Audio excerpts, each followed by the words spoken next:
Sua dúvida é se Jesus teria sido o primeiro ser criado. Quando nós encontramos tantas passagens que nos falam da divindade de Jesus, e aí nós nos deparamos com esta que você citou, que criou a dúvida, é bom verificarmos se ela tem sentido literal ou não. A passagem que você citou é a que fala de Jesus como primogênito de toda a criação. E a sua dúvida é se aqui ele está dizendo que ele foi criado por Deus, que ele teria sido o primeiro ser criado por Deus. Em Lucas, Jesus também é chamado de primogênito, porém o contexto mostra que está falando disso em relação a Maria.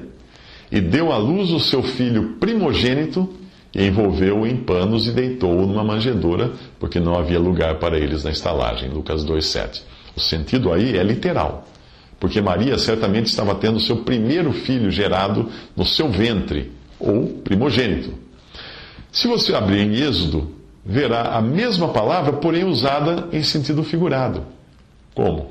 Israel é meu filho, meu primogênito. O Senhor fala dele, de Israel, em Êxodo 4, versículo 22. Qualquer um entenderia que Deus não está falando de Israel como o primeiro criado por Deus, porque existiu muita gente antes de Israel. A palavra aqui tem um sentido de primazia, de preferência. Por exemplo, veja como primogenitura, ou o status de um primogênito, é tratado aqui não como a ordem real do parto, mas como um título de preferência. Gênesis 25, 31 a 33. Então disse Jacó: vende-me hoje a tua primogenitura. E disse Esaú: eis que estou a ponto de morrer, para que me servirá a primogenitura? Então disse Jacó: jura-me hoje. E jurou-lhe e vendeu a sua primogenitura a Jacó.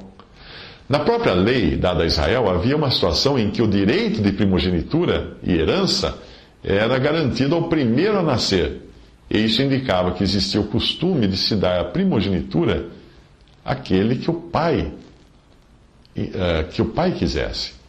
Deuteronômio 21, 15 a 17. Vamos ver a passagem.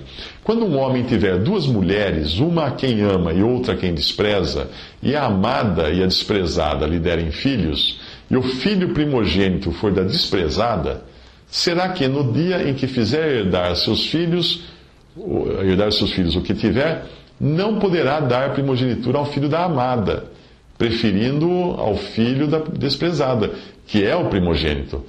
Mas ao filho da desprezada reconhecerá por primogênito, dando-lhe dobrada porção de tudo quanto tiver, porquanto aquele é o princípio da sua força. O direito da primogenitura é dele. Então aí nós temos o primogênito no sentido literal da primogenitura, do primeiro que nasce.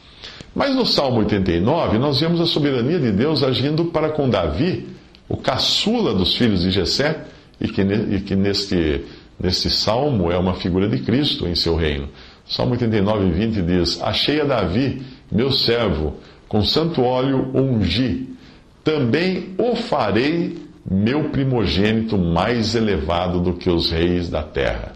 A minha benignidade lhe conservarei, e eu para sempre, e a minha aliança lhe será firme, e conservarei para sempre a sua semente e o seu trono como os dias do céu.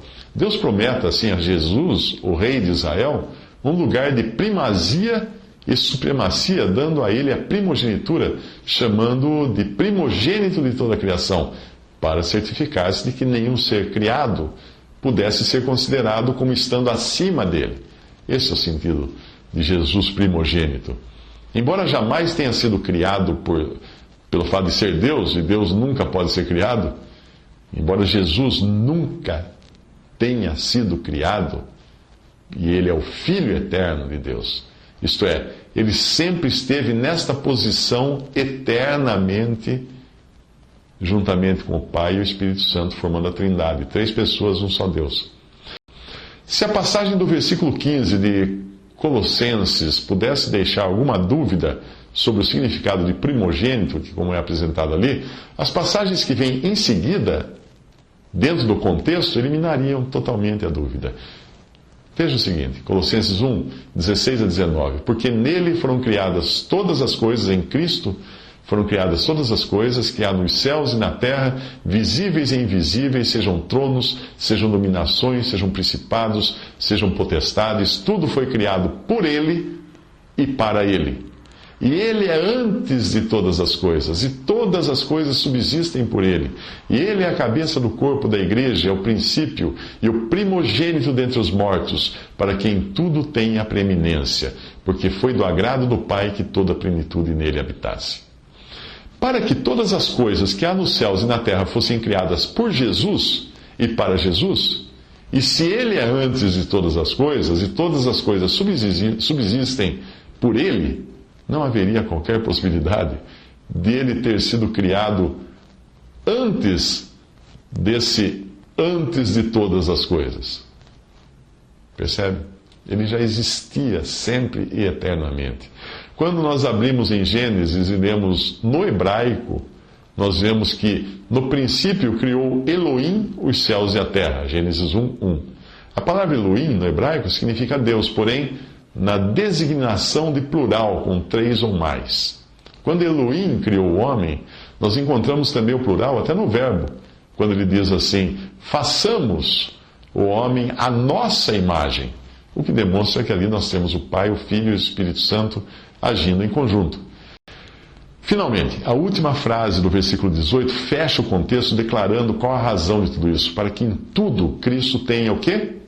A preeminência. Muitos ímpios e incrédulos usam passagens como o versículo 15, isolando-a do contexto, para tentarem provar suas teorias. É importante sempre tomar o cuidado de verificar o contexto da passagem, quem disse, para quem foi dito, quando foi dito, por que foi dito, etc. Caso contrário, alguém poderá até usar a Bíblia para provar que Deus não existe, porque tem um versículo na Bíblia que diz exatamente assim. O Salmo 14:1 diz o seguinte: não há Deus. Vá conferir na sua Bíblia para você perceber que eu estou citando apenas um pedaço do versículo.